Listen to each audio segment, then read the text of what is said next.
Think about your junk drawer for a second. You know the one. It's probably in your kitchen or out in your garage near the workbench where you keep the spare parts for an old Honda that you swear you'll get running one day.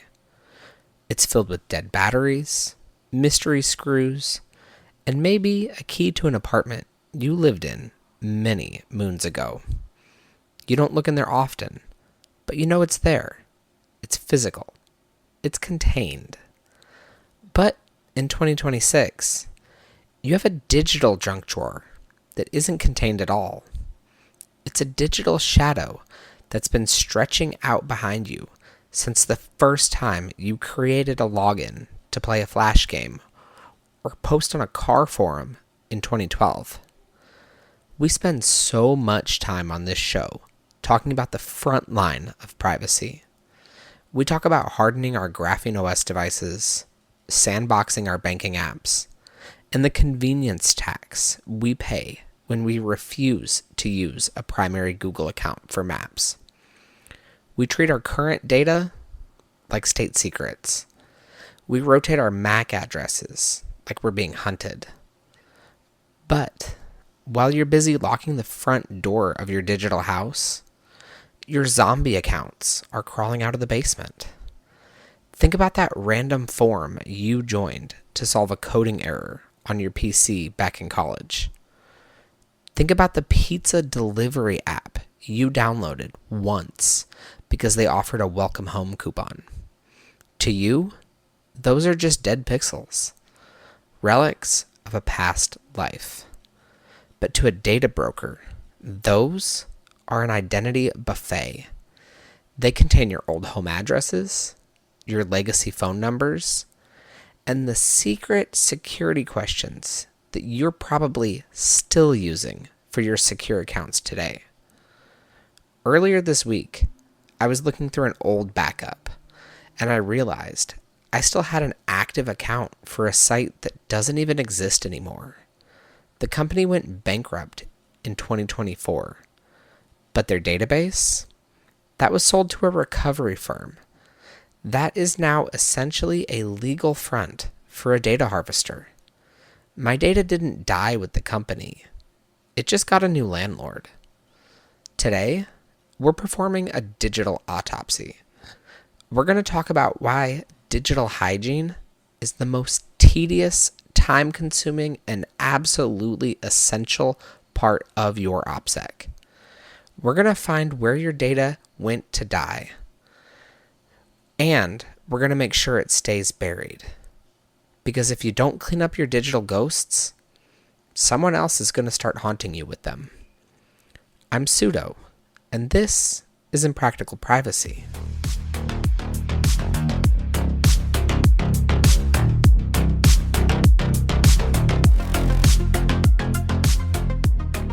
In the IT world, when we're hardening a server or setting up a new Docker container, the first thing we do is look at the attack surface. We ask, what ports are open? What services are running that don't need to be? We try to shrink the target until there's almost nothing left to hit.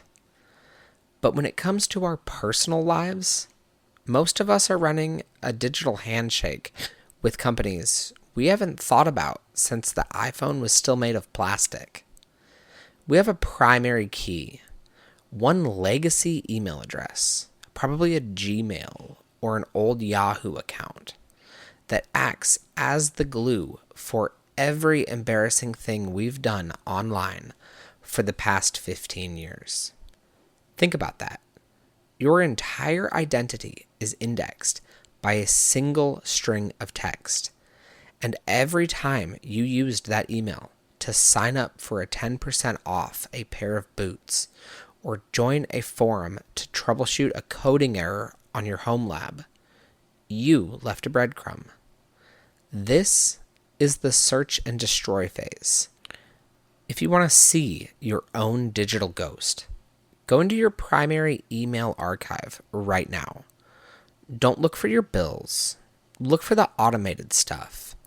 Search for keywords like verify, welcome, subscription, or the holy grail of digital clutter, unsubscribe.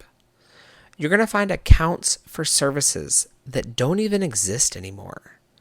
You will find zombie accounts from 2014 that are still technically confirmed active. And here's the kicker for 2026. Just because the company went bust doesn't mean your data did. In the last 2 years, we've seen a surge in data scavengers, firms that buy up the databases of bankrupt startups just to extract the identity hashes. They want your old home addresses. They want the security questions you answered about your first pet or your favorite teacher. Questions you're probably still using as a backup for your bank. To map this out properly, you need to use the tools the hackers use. Head over to Have I Been Pwned. Don't just look to see if your password was leaked. Use the list of breaches as a treasure map. Every time you see a site on that list, that is a handshake protocol that you need to terminate. And for those of you living in states like California or Oregon, use the 2026 legal amendments to your advantage. You have the right to delete. It's not just a polite request anymore. It is a legal order. If they don't scrub you from the disk, they're facing a fine that's a lot more expensive than your data is worth to them. But you have to find them first. You can't kill a ghost if you don't know which house it's haunting. Now, we get to the part of the show that earns us the Impractical title. This is where the convenience tax that we've talked about in previous episodes really starts to compound. Because once you've mapped out your digital ghosts, you realize that most of these companies don't actually want you to leave. They've built what we call dark patterns, digital flypaper designed to keep you stuck in their walled garden long after you've stopped using the service. You'll find the delete account button, but it's buried under 4 submenus, hidden behind a help center article, or worse, it requires you to start a chat with a representative who's trained to treat your privacy like a breakup that they can talk you out of. This is the friction point, and this is where most people give up. But if you're running Graphene OS or self-hosting your own Bitwarden instance, you already know that sovereignty isn't given, it's taken. You can use the garbage in, garbage out strategy. If a site makes it nearly impossible to delete, or if they tell you they'll retain your data for 180 days for security purposes, don't just walk away. Poison the well. Before you hit that deactivation switch, go into your profile settings. Change your legal name to John Doe or a string of random characters. Swap your real home address for the coordinates of a random park in New York City. Change your phone number to a VoIP burner or a dead air number. Swap your primary email for a masked alias. Use something like Simple Login or Addy.io. This does 2 things.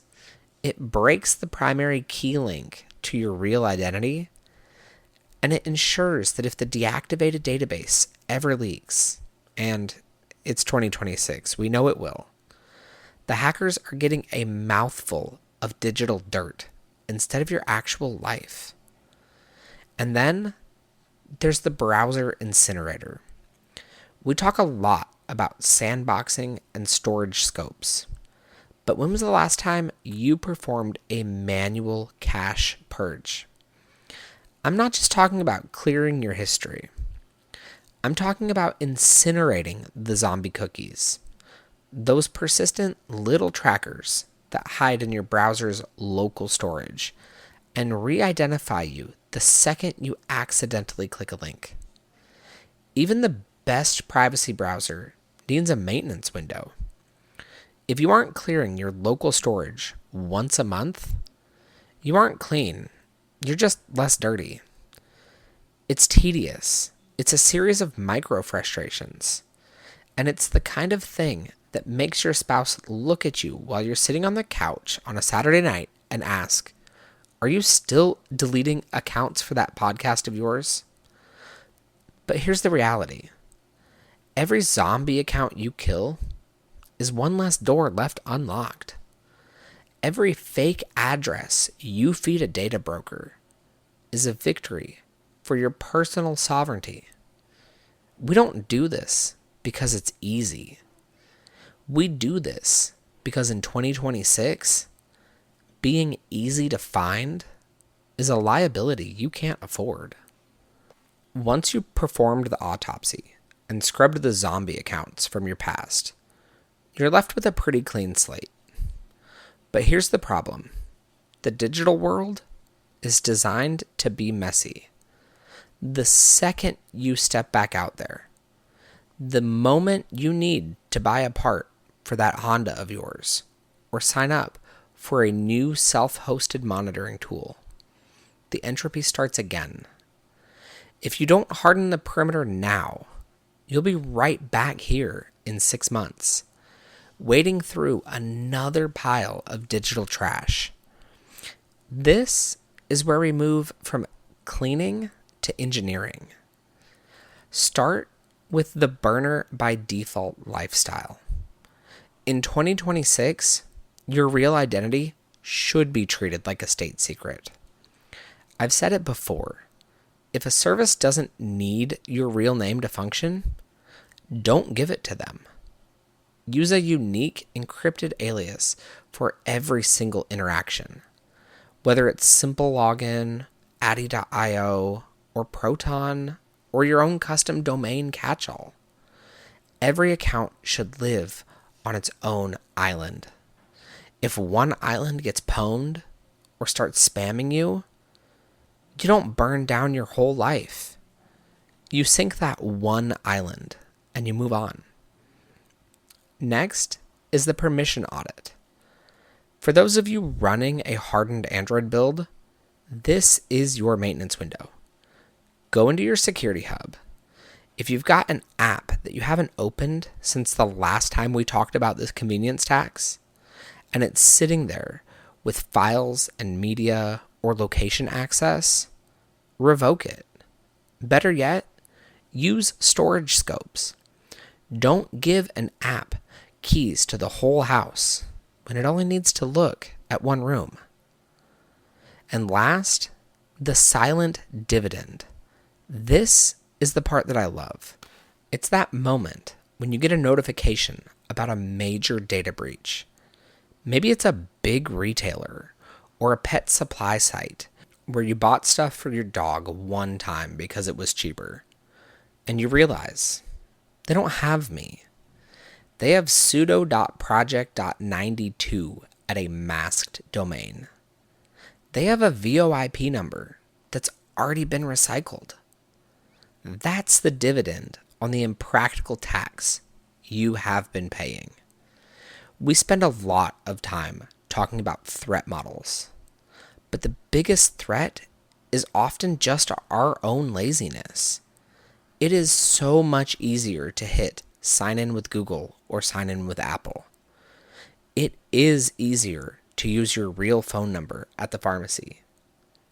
But every time you take the easy street, you're leaving a gate unlocked. Lock the gates. Set your maintenance window for Saturday night. Put on a podcast and harden the perimeter.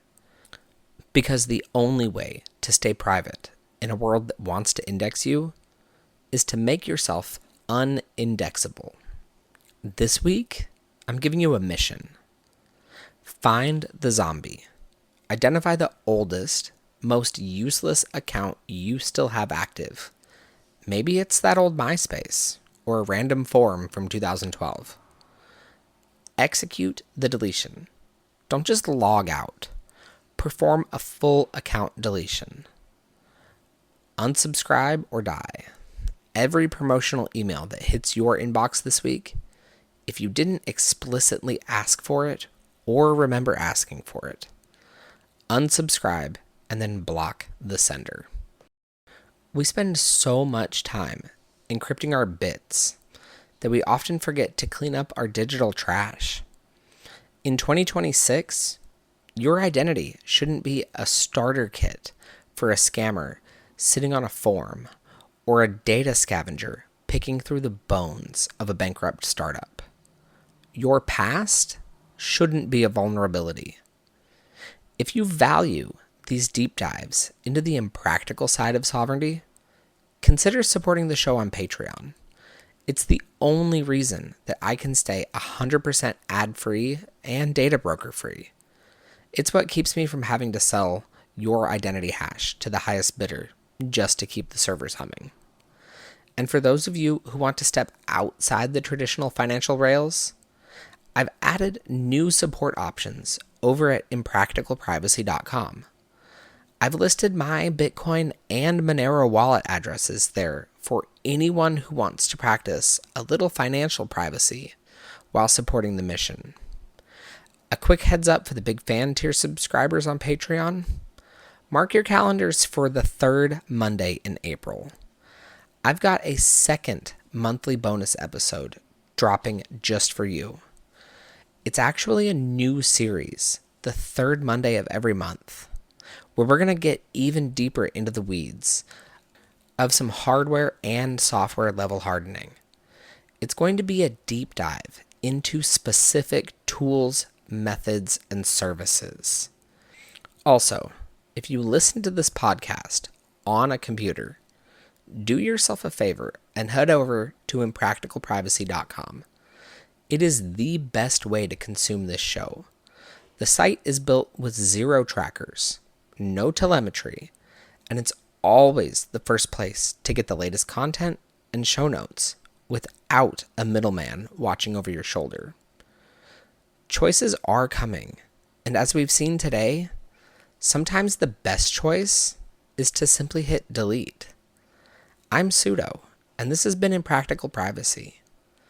Stay skeptical, stay safe, and for the love of privacy, shred your digital ghosts. Oh, and one last thing before you go. Why did the zombie account cross the road? Because it heard there was a data breach on the other side, and it wanted to see its old friends. I'll catch you next week.